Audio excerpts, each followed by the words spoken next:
It's hidden now. Yeah. They got all There we this go. AI stuff and everything else. You can hit AI companion and it'll Who's first? script out, type out the whole meeting and all this kind of stuff now. So they pushed all the recording stuff to the side. So let's see, November 28, 2023, start date, right? All right, so we're going to talk about insurance freedom today. And I really would say, is this a topic about managing insurance being in network? Is that a decision to make, or is it a decision to make to be free from restrictive insurance? And so this is a topic I've been, I guess, preaching on now for over 20 years. My father-in-law, who's a dentist, I helped resign from Delta Dental in 2000, and we never looked back. And so helping offices move down that path. So is anybody, so let me go through the phases, and then we'll have raise of hands here. So the phases of being involved with insurance or not involved. I think there's just some clarity, and I'll use my terminology, and then you can fit into that what you wish, how you wish. So the deepest end of participation would be like HMO, DMO type participation, meaning somebody has a patient has an insurance card and your practice names on it. And if they come see you, they pay next to nothing or nothing. And the only time they pay something is for elective services.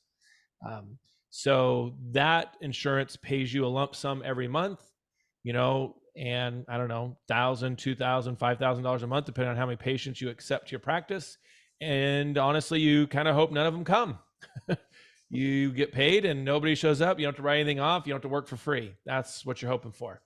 But, we're seeing fewer and fewer of those plans out there, which is, I think, a positive thing for dentistry in general.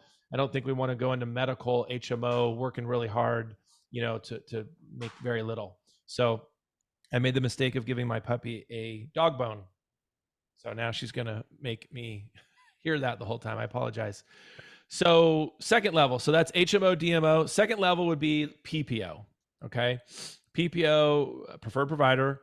And basically what's happened is you've signed a contract with the insurance company that gives you no rights, but it gives the insurance company all the rights. They can change that contract whenever they want. The only right you have is to give 30 or 90 days notice to get out of it. You can't negotiate the fees, but they can change the fees. You can't decide if you could take more patients or not. They can decide that. And so what they're hoping is that every dental office signs up for the PPO plan. It is a less expensive plan for the employer to purchase, and they pay less out to the providers. And the average write-off rate gap between office fee and PPO is about 42%, with Medicaid being like 55% on average. So, for a younger dentist who's got, loans to pay, debt to pay, practice to pay for, all of that, and a expense overhead model of say 75%, and you're giving up 42%, you're paying patients to come in. So typically most practices cannot survive without some management of being comprehensive, 1 hour hygiene appointments, hour and a half new patient comprehensive exams, spending time with patients, using the best labs. Typically can't spend a lot of time with those patients, or especially early on in your career, and give up that much cash on the dollar. Now there's an inserted level here, Premier with Delta Dental. Anybody Premier with Delta Dental? Okay, so that ended in 2012. Did anybody become a Premier provider with Delta Dental after 2012? This is from my own research. Okay, I figured just because of your age. Are you PPO with Delta and Premier, or just Premier? I was just Premier, but now I'm PPO and Premier, having moved over. Okay. I think we only have applied for Premier, but the Premier rates in Kentucky are terrible compared to Indiana. Okay. That's good for me to know. Thank you for that information. So in most states, and I say most because there's Florida, there's Massachusetts, there's a few places where you can still become a Premier dentist. So that PPO 42% write-off rate, now Premier is about a 20 to 20, I'll call it 22% write-off rate in most states. If it's way down here, then it's just a facade. It's PPO wrapped in a Premier package. So that is the only kind of subcategory, but DMO, HMO, PPO, and then Premier. And then you have out-of-network provider. On top of that, you have a fee-for-service provider. So out-of-network provider means you will bill their insurance, and the insurance will pay you, and the patient will pay the copay, and everybody's happy with your fee. The patient's happy with your fee, the insurance company's happy with your fee, and there's a gap between what the insurance allows for and the patient pays that difference. That's their copay. Okay. Now, you guys, most of you have some insurances, if not a majority of insurances, that you're out of network with. Raise your hand if you agree with that statement. I'm out of network. Okay, great. Now, those of you that raise your hand, do you still have something like Delta Premier or something that you're in network in addition to that? I'm just curious. Okay, couple. All right. So that means I'm not asking the patient to pay full service and then be reimbursed by the insurance. Okay. That means out of network, meaning I still bill the insurance, insurance pays me, patient pays the copay. All right. Now, top tier would be fee for service, meaning I am not in network with any insurance. I will bill your insurance for you. They will reimburse you directly. This is how Delta operates and Blue Cross Blue Shield operate when you're out of network with them. So they'll pay you, the patient, directly, which means everybody that comes and sees me, they pay the same rate, which same as out of network, but fee for service, everybody pays the same rate, but they pay me at the time of service as the dentist. Will file your claim for you and they'll reimburse you directly. Is anybody in that world? Okay. So yeah, we are in a one or two locations, Vidal? Yes, in 2 locations. 2 locations, we're fee for service. Okay. So this conversation today, as I talk about insurance freedom, would be going from an in-network position to an out-of-network position, not fee for service. I don't want to get that confused. That's a different jump. That's a secondary leap. That's a second phase. This is just about going into out-of-network territory. All right. Anybody HMO, DMO involved? Let's see if I need to talk about that. No. Okay. That's pretty rare. Okay. So what we're really talking about today is going from PPO to OON, out of network, right? Not OOO, out of office. Would like to be that too. So out of network, PPO to out of network, or Premier with Delta out of network is a separate side conversation that needs to be had because, again, that leapfrogs to fee for service because they will not send you the check. So that's a different conversation over here. Okay. So let's talk about the cost of doing business and how we have to operate in dentistry. We talked about the overhead. You know, as we age in dentistry, the debt starts to go away and then it shows up again with equipment and then it goes away and then it shows up again with equipment. But it's nothing like, you know, it was in the beginning with student debt and buying a practice or starting scratch practice, right? Nothing like that. But that debt is considered income. It's not considered overhead. If you ever look at your profit and loss, you look at the bottom, it says total revenue, and you go, I don't have that much money left in the bank. What's happening here? Because that money left at the bottom of the P&L goes into your balance sheet, and it shows you paying big debt for assets, big debt for assets, and it balances out. So for some, you know, so it might look like you have a, I don't know, 35% profit model, but oftentimes there's still debt to pay in that depending on your age and where you are in your practice. So I'm going to use the 65% overhead model for now, based on the room, and talk about, all right, we're 35% profitable. That means I'm not counting any debt. Okay. So that 35% goes to debt, let's say. So here's what we have to understand, that for round numbers sake, we'll use 10 patients a day. You as a dentist, any non-dentists in the room, by the way? Okay. So, okay. Office manager, admin, hygiene. Okay, great. So as a hygienist, we'll use the hygienist. As a hygienist, you see, you know, your goal is to see what, 8 patients a day if they're all adults, an hour. Okay. All right. So let's say for whatever purposes, you're going to work a 10-hour day for whatever reason, and you're going to see 10 patients in that 10 hours. When you are PPO, you're going to have the expenses of seeing 10 patients, but you're going to get paid to see 5.5 of them. Okay. So you have a 55%, if they were all PPO, right? You have this 42% write-off, right? You're going to get paid for about 5.5. We'll call it 6 patients and this write-off for 4 patients. Okay. So 40% of your day you're writing off. Okay. Same thing for your week. you work 4 days a week, right? So about a day and a half, you're not working. About a week, a month, you're not working. 12 weeks a year, you're not getting paid for. You're working, not getting paid for, excuse me. 12 weeks a year, that's a quarter of your year that you write off if you're all PPO. Do you see how that's not possible? Everybody probably in agreement with that, right? Just that model doesn't work. If you think about the PPO model, it was started in medical. Now, I don't know if you guys know this or not, but medical facilities, they get grants, they get funding, they get state funding. They can operate in the red more than a private business can, obviously. So we don't have that luxury. We also, as a solo practitioner, don't have the luxury of creating any sort of leverage with our fees unless we're multiple practices. You guys in Louisville, you have bigger corporate entities around you, bigger groups that have been created. What they're hoping is they can be a network and leverage the number of patients they have access to increase that fee. Now, what I'll tell you on a side note is, yes, that will work. However, again, the insurance company is the one with the contract, and they're the ones that deem, hey, we got to lower the fee. Anybody own multiple practices? Okay, we're all single practice owners. Okay, so in fact, 2 states now in the last 2 years, California and Florida, have gotten letters from a major insurance company saying, not only have we not given you a fee increase in the last 12 years, but now you can expect anywhere from a 5 to 7% fee decrease. Oh, gosh. Okay. So you can imagine which one that is. It's the biggest one in the room. And we have never been busier at All-Star helping offices resign from insurance because of that. The phone was just ringing saying, I can't do this anymore. I'm tired of it.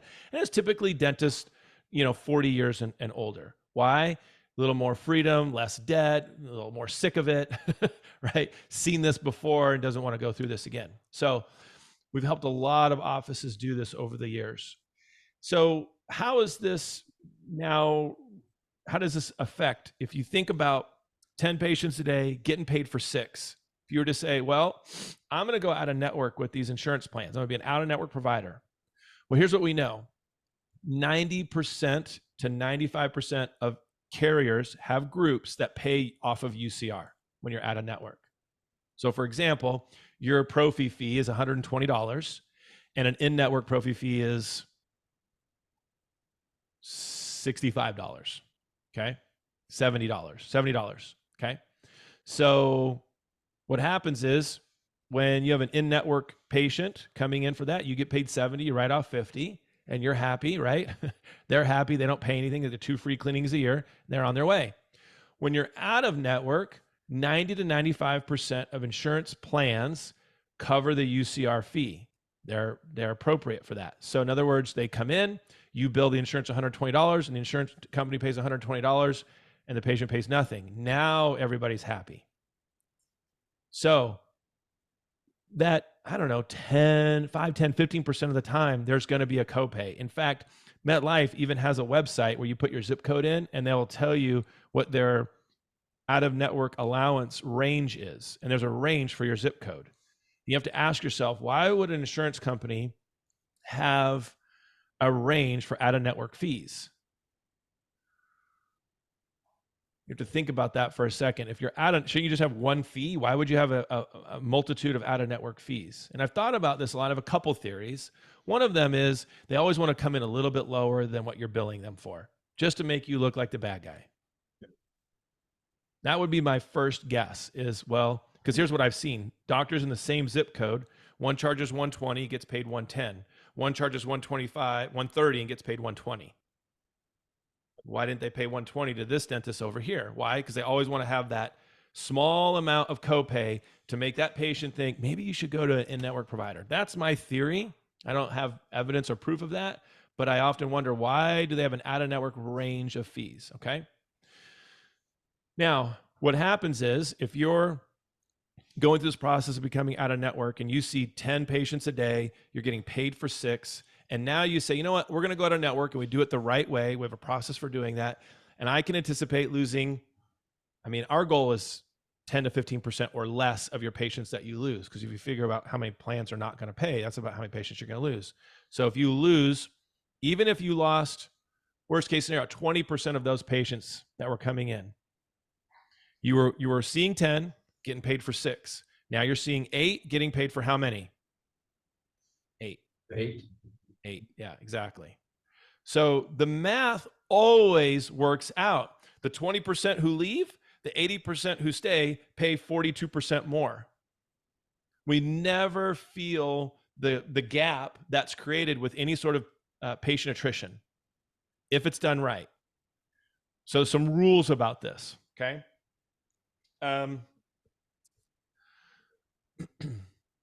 You never, ever, ever, please don't ever do this. And I would love it if somebody's done this with success to prove me wrong. I'd be totally willing to hear this, but please don't ever send a letter to your patient saying, I've had it, I'm done with them, I'm no longer a network, we'd love to see you. Because when your patient gets that letter, what are they immediately going to think? Gotta go somewhere else. I can't go there anymore. Exactly. I can't go there anymore. I've got to go somewhere else. There's no communication. You could do so much better by having a conversation with every single patient that you've known for quite some time, that you have a relationship with, that's willing to work with you. Okay. That's the first rule. You never send a letter. Now, sometimes I just got a client from Oklahoma. She called me crying and said, we missed our credentialing for Blue Cross Blue Shield. Now, I've had a client like in South Carolina and in, North Carolina and North Carolina, actually, both tell me they missed their credentialing for MetLife to be a network. And I said, great.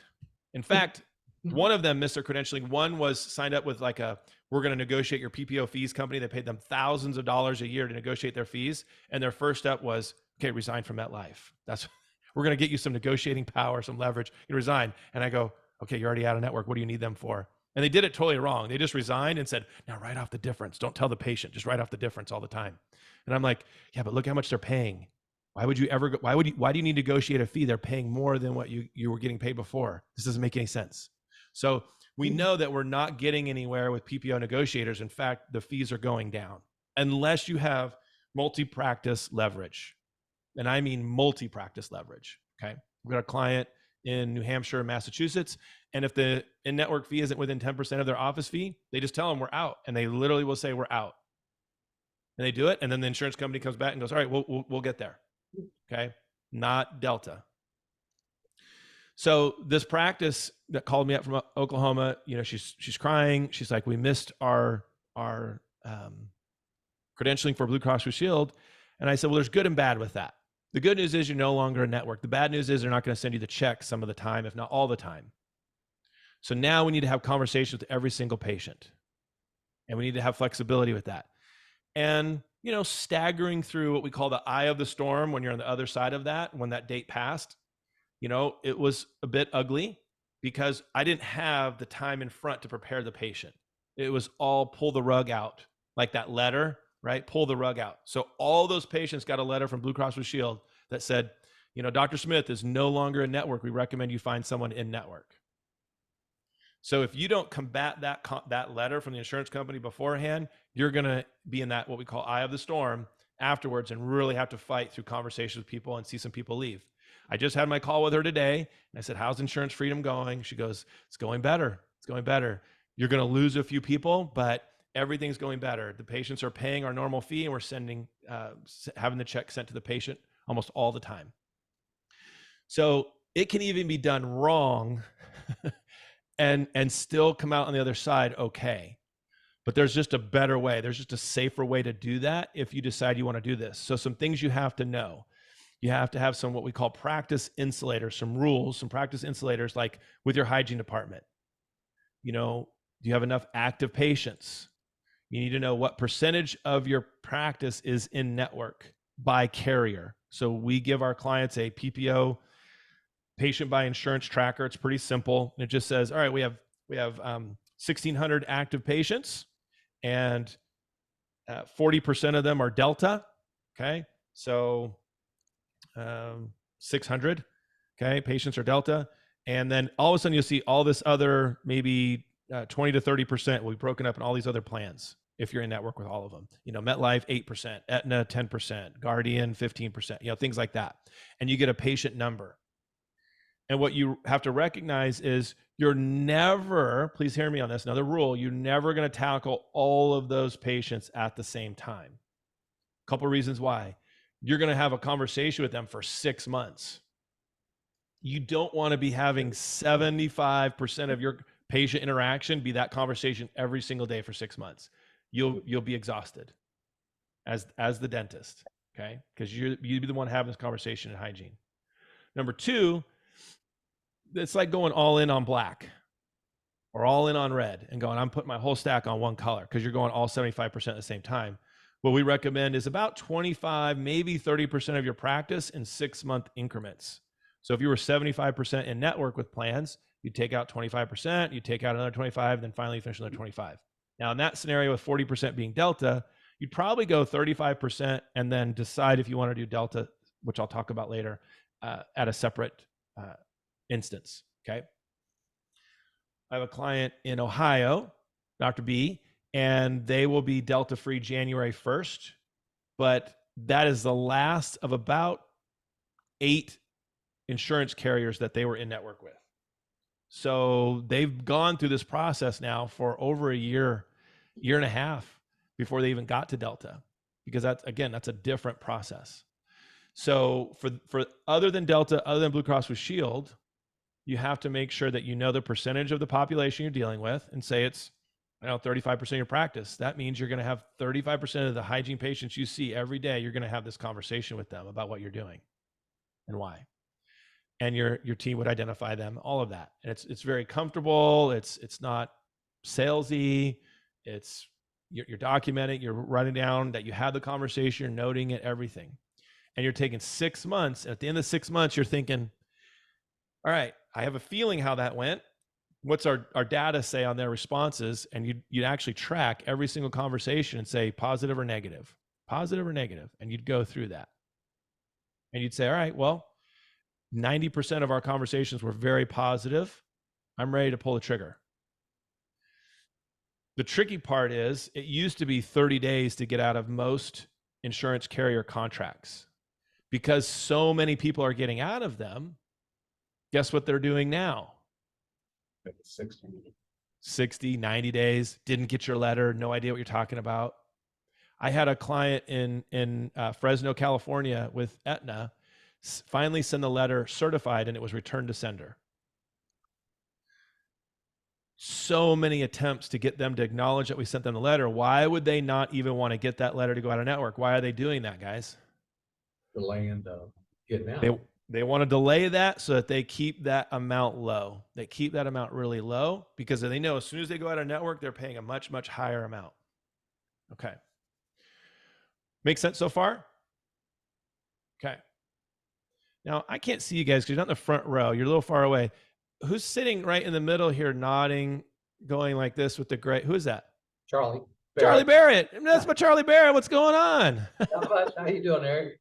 Doing good. I didn't know that was you until you started answering questions, and then I heard your voice, and I recognized your voice. Good to see you, my friend. Good seeing you. Been a long time. All right. Is your son running you ragged yet? No, he's a great boss. Okay, a fair leader. All right, good, Yeah. good. This is being recorded. That was the right answer. That's right. All right. So all of this to say, there is a process, a system to go through where you really understand the data. I've had so many clients come to me stressed out because, and oftentimes it's an office manager, an administrator calling me saying, my doctor got pissed off one day, decided to fire off a letter and or just not tell anybody, just contact the insurance company and pull the trigger. And patients are leaving left and right. And it can be with Delta, and it can be done better than that. Don't get into that position. What's coming for some of you in the room? How many of you would say, hey, I'm probably going to sell my practice in the next 10 years? Maybe you don't want to raise your hand because you don't want to acknowledge that, but okay, 10 years. Okay. All right. 15 years. Okay. Less. Okay. All right. So are any of you Delta Premier providers that raised your hand? Okay. All of you. All right. do you see what there could be potential problem for in the transition of your practice at that time with the next dentist? Can you foresee what happens with Delta? Because they're not allowing any more premier dentists at your rate anymore, right? So a lot of sellers are having to make a decision beforehand, doesn't need to be today, with Delta and say, okay, do I want to have someone come to my practice when I say I'm selling for this amount and they go, yeah, but 40% of your practice is Delta, which means I'm going to get a 20% pay cut right away.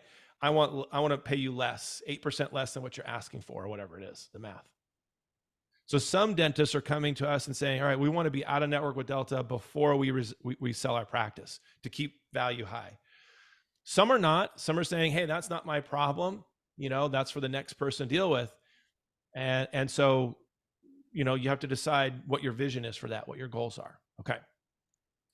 Now, for that 35% that you decided, hey, we're going to tackle this. Maybe it's 25% at a time and then 10% later, 6 months and 6 months.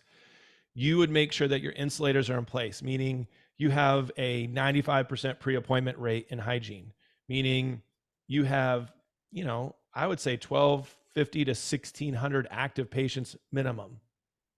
Okay. You have, so you have anywhere from 6 to 8 days a week of hygiene, is what I'm saying. You have an effective periodontal program in your practice where you're seeing patients on a 3 or 4 month basis at least 30 to 35% of the time.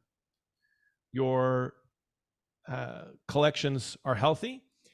And lastly, I will say this is not very trackable. You'd have to be honest with yourself and say, okay, did my patients marry me for the money or did they marry me because they love me? And I think this is where the approval addiction comes into play with making this decision. We've all seen the movie where the, romance begins and someone's just after them because they're rich. And then the money goes away. And then it's, do they really love them or were they just chasing them for the money? You know what I'm talking about? Okay. Well, when the money goes away in this scenario, it's when you're out of network with insurance.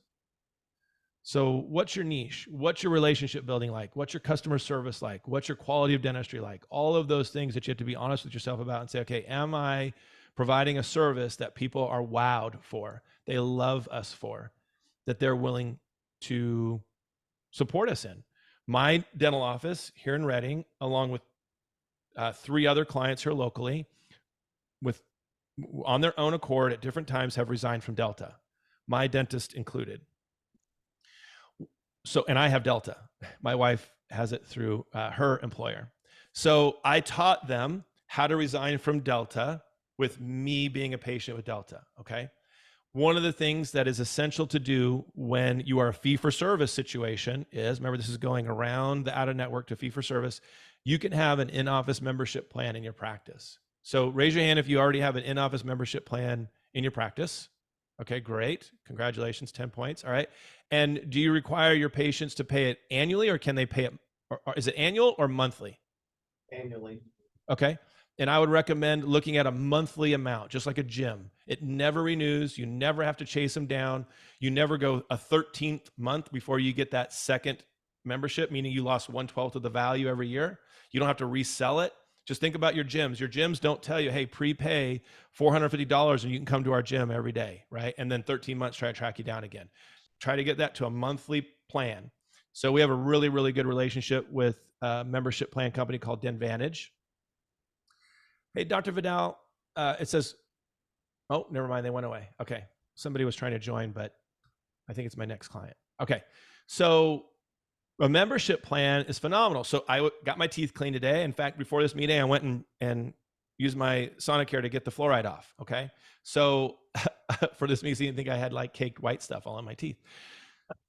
I didn't pay anything when I was there. She billed Delta for me, and I will get a check from Delta in about 11 to 14 days, okay? I didn't pay anything when I was there. Why? Because every month I automatically have a $50, I go every 4 months, and every month I have $52 taken out of my account every single month automatically. So my prevention dental services are paid for when I go. Whatever Delta gives me, I get to keep. Okay? Because it is release only, right? What she does is she prints up 2 claims for me. She goes, here's your copy to make sure you get paid. Here's a copy you're going to mail in. You're going to bill your own insurance, or a fee for service practice is a scenario. And now there's no rule breaking with being enrolled in a membership plan. So what I'm doing is I'm creating a layaway situation for my hygiene visit. And I guarantee you, if I'm paying every single month, I'm going to make sure I'm in to get my hygiene visit. They better not reschedule me. And if I reschedule, I want to get in soon, right? It's also a cancellation prevention tool. So highly, highly, highly, highly suggest that you look at like Denvantage. There's other companies out there. You can email me and I can connect you with any of them if you'd like, but do demos and see what your team likes. You can create your own if you want. It's just a lot more to manage. A company like Denvantage, they charge you $4 per patient per month. Okay. So if you take your annual hygiene visit, 2 visits, 2 prophies, 2 exams, 6 x-rays, 2 fluorides, okay, you take that total visit and you divide that by 12, there's your monthly rate. And you're going to give up $4 out of that, about 10%. Usually it's around $40, $45 a month. I pay $52 because I go more often. Okay. Is this all making sense? Any questions about that system or insulator or thing that we recommend? Okay. Ask your administrative team, are any patients calling up and saying, do you guys have a membership plan? Do you guys have a savings plan? Do you have a loyalty plan? Do you have an in-office plan? Ask them if they're getting those kind of phone calls. We're seeing more and more of that all the time. Okay.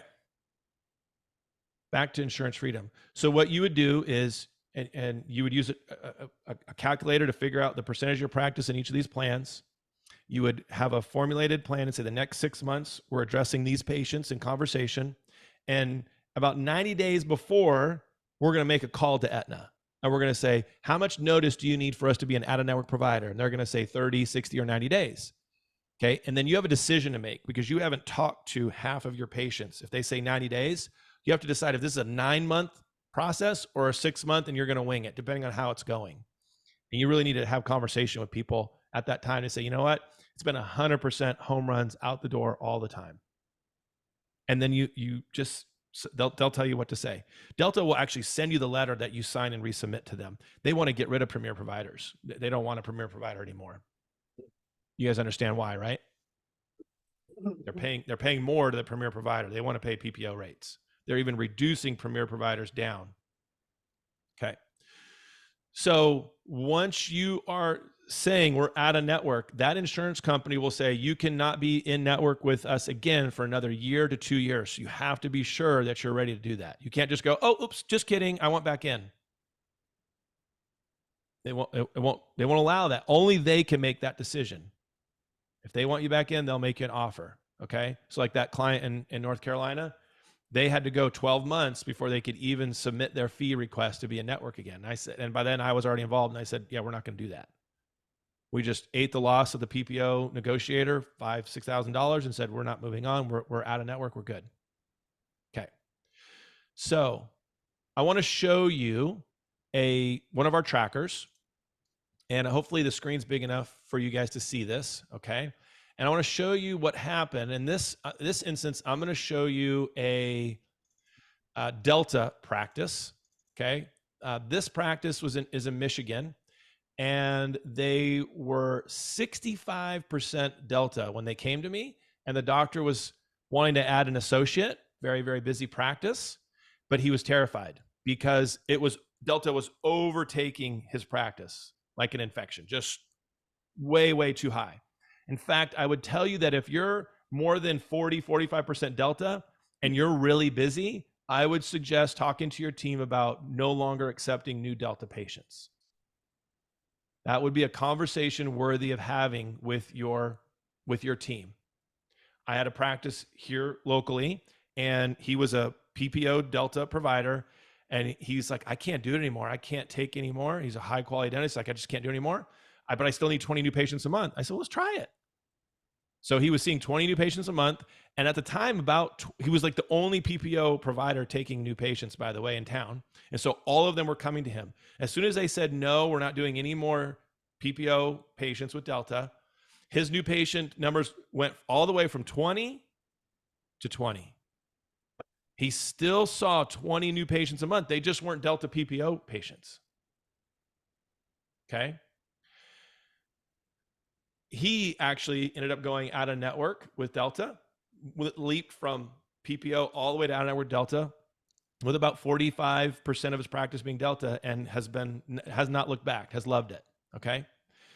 Louisville is a different animal than Redding, California. I will say that. There are a lot of dentists in Louisville. Part of the homework you need to do is know, okay, how much of my practice is in network and what's going on around. I speak to the Louisville Dental School every year, and every year, fourth years, I plead with them to understand this concept. You do not have to be in network to survive. Okay. There's a lot of dentists per capita in your area. Would you guys agree with that? Yeah. Okay. So that's a race to the bottom. In Newfoundland, they have a saying called crabs in a bucket. Anybody ever heard of that saying before? You put a bunch of crabs in a 5-gallon bucket, nobody gets out. They're all pulling each other down. And when you have too many dentists in an area, everybody's racing to the bottom of the fee schedule. I got to be a network, and everybody's a network. And guess what happens? Doesn't help anybody. So without collusion, everybody on their own has to decide for the right time for them to be an out-of-network provider and what that looks like. So I want to show you this example, and I'm going to make it so you guys can see this. So here is 2021. I'll just share my whole screen here. Let's see if this works. Okay. I paid for this wing over here, by the way. Yeah, we go a lot. So let me, where is it? Right here. Okay. So Dr. TK in Michigan. And what you can see here is he's a fairly good collecting practice. They're averaging $161,000 a month, almost collecting $2 million a year. Nothing to complain about. Why would you do this? Well, the problem was he's bringing on an associate. He's a premier provider. Can his associate be premier? No, his associate cannot be premier. So how are you going to do that with 65% he can't even give him patients. What's he going to do? See all 65% of them? It's not going to work. It's what we call as unequally yoked. Can I get an amen? So unequally yoked, right? So in fact, in Massachusetts, Delta sent a letter to a client where they had an out-of-network fee-for-service senior provider, they had a premier provider, and they had a PPO provider, and they said, nope, you can't do that at one location. And they didn't say you all get to be premier. What'd they tell them? They all had to go to PPO or be out-of-network. That was the only two choices. So last minute, we had to help this client resign from Delta in a healthy way. And they only gave him like 60 days notice, by the way. All right. So here's what's happening on this tracker. I want to show you. They're producing 2.5 million. They're writing off $500,000 a year to Delta. That's the only plan they're in network with. Their average monthly write-off is $41,000 a month. Do you guys see that? Yeah. Okay. I'll make this a little bit bigger. Okay. So he has a $41,000 a month problem. He's working too hard to give away that much money. So he had a 22% write-off for his entire practice with Delta. Now, if he's going to stay premier, he might say, that's fine. I'll do two, he's a single provider with 3 hygienists, working really hard. Okay. So obviously before this, we started working together. He came to me with this, and in about August, we started having our Delta free conversations. Okay. So here's what I want you to notice. Collections is averaging 161,000 and production is averaging 207,000.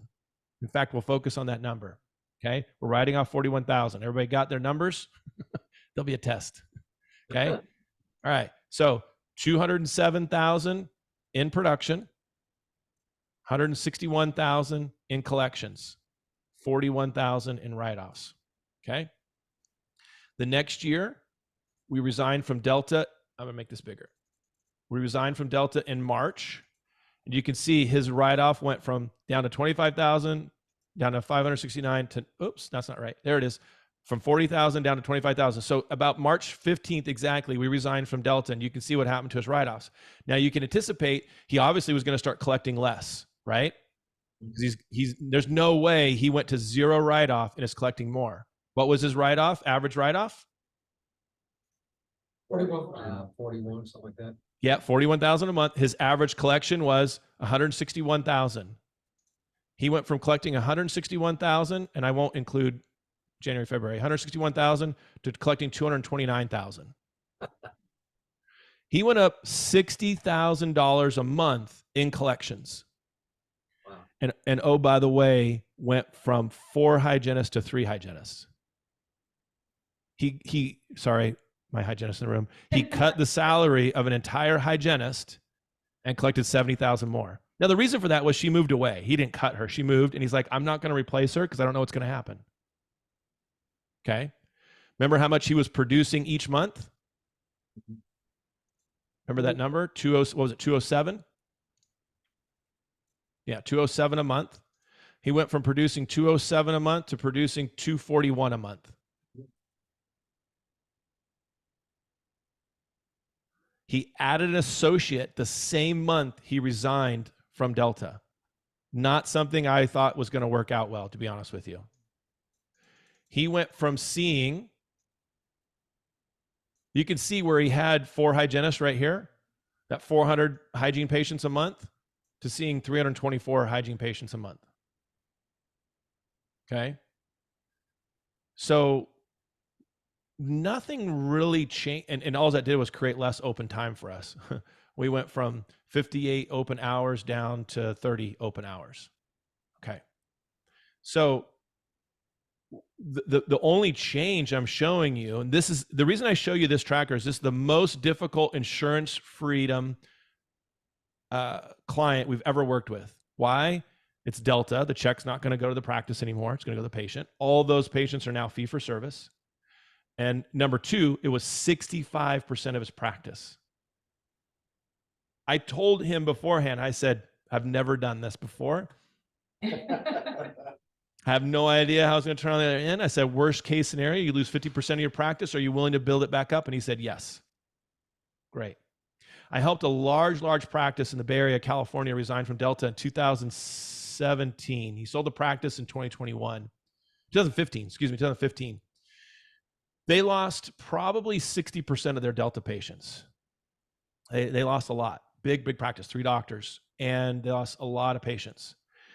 They average 45 new patients a month right now, and out of that average, 30 of them are Delta patients right now today.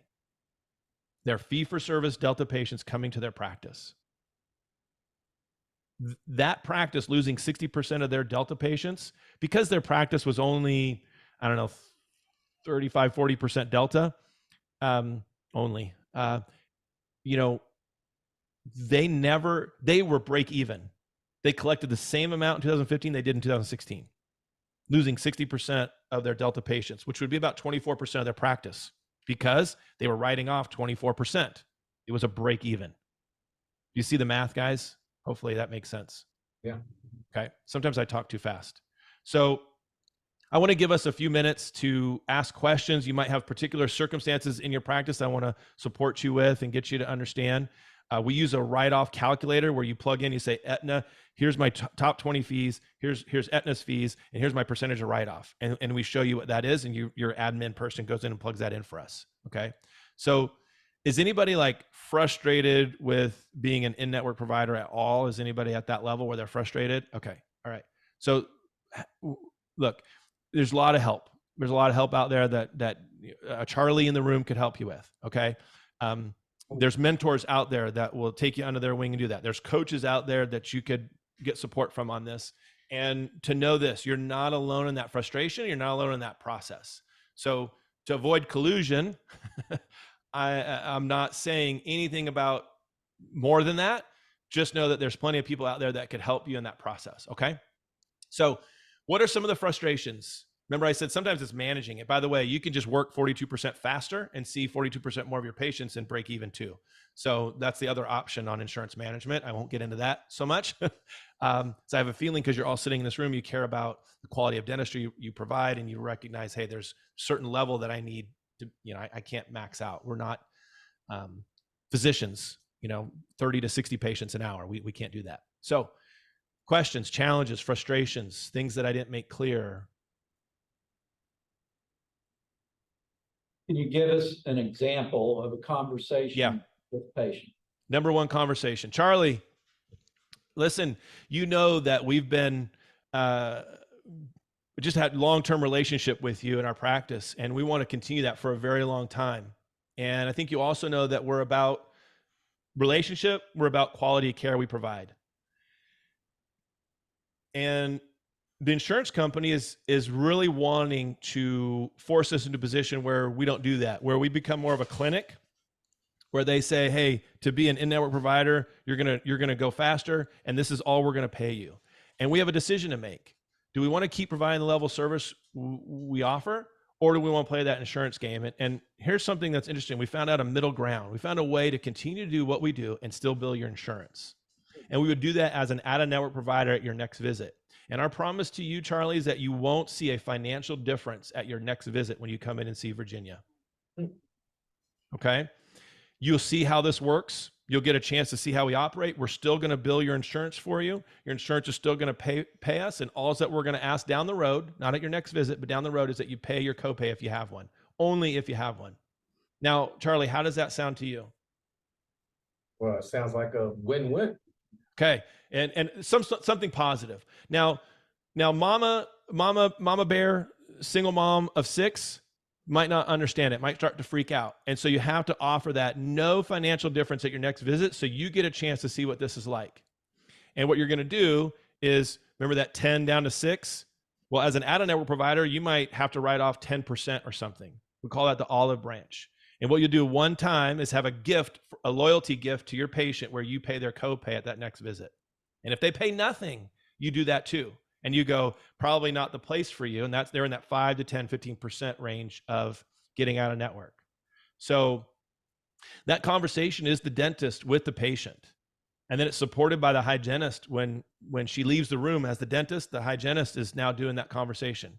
And then we transfer that. We have a transfer of care out to the front team, the admin team, and they're supporting that conversation with the same verbiage. And now I'm giving you the conversation, but I'm not telling you what I did, the systems. I did law of the herd. I did focus on what we do, not what we don't do. It's called the do system, so that you remember it. And most people make the mistake of saying it like this: Charlie, next time you're in, we'll no longer be in network with your insurance. What?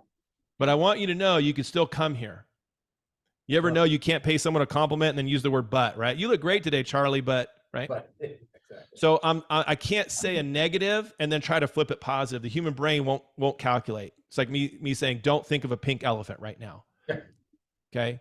It just, something pops in your mind. You have to fight it. So you have to tell them what you're going to do for them on the other side of this. And then I used open-ended questions, and I follow it with a question at the end. So there's systematic process to that, and it takes some training and some practice to get comfortable with that verbiage. So, I don't always give that conversation piece away, because I think sometimes it makes you feel like you have the freedom to go and do your own thing, which is totally fine.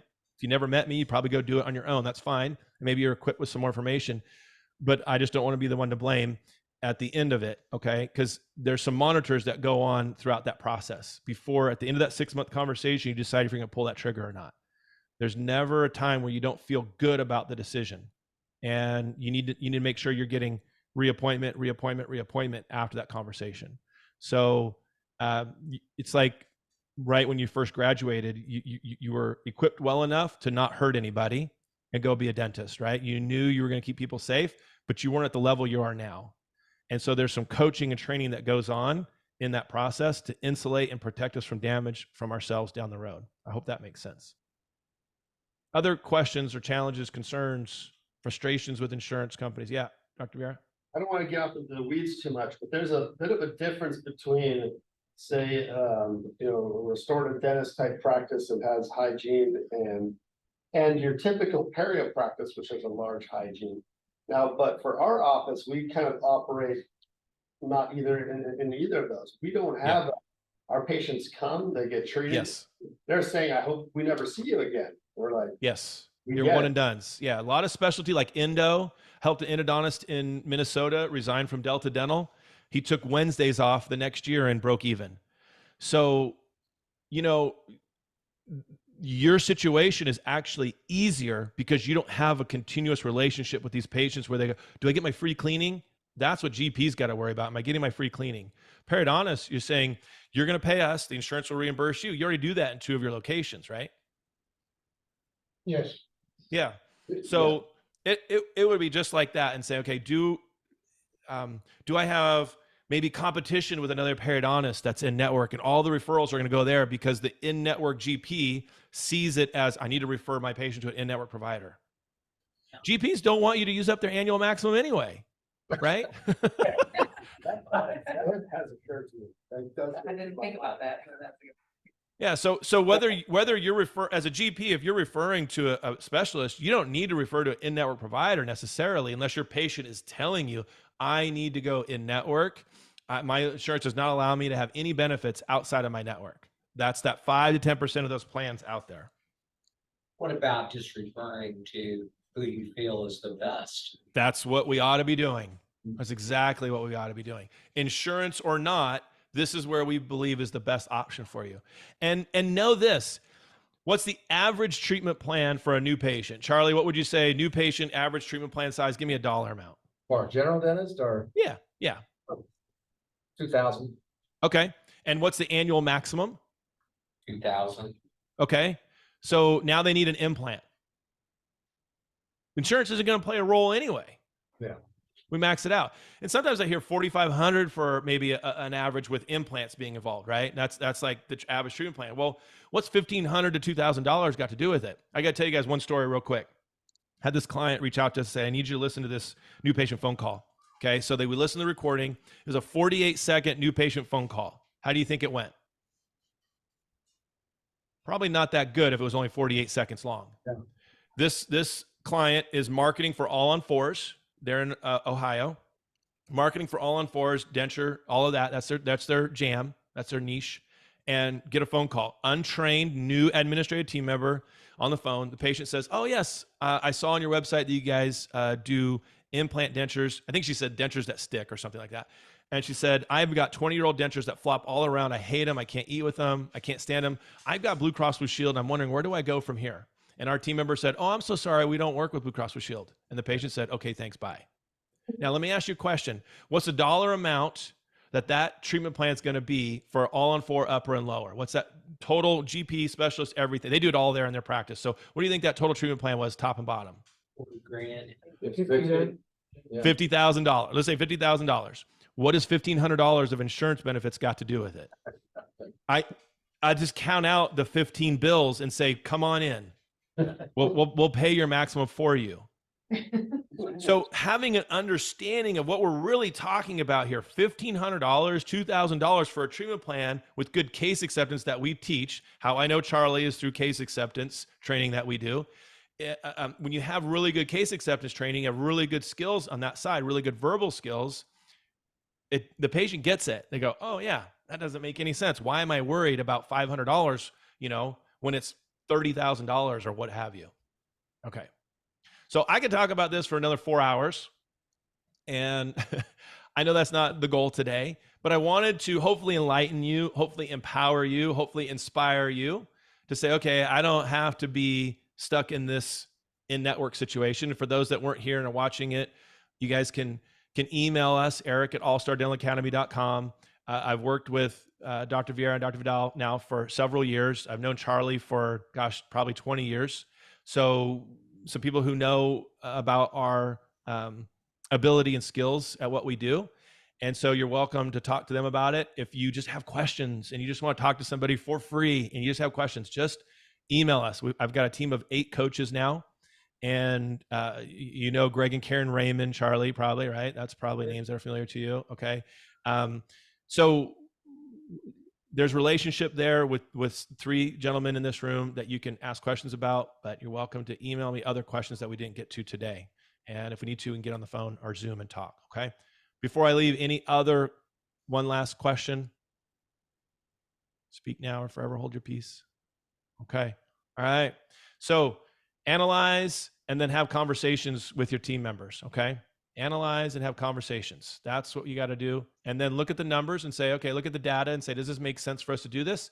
and then chip away at it 25, maybe 30% of your practice at a time, having conversations, evaluations, and understand that you better have all the other insulators in your practice working really well, all cylinders firing, so that when you do get on the other side of this, they're still in love with you. Mhm. All right. Sound good? Great. All right. Get her done.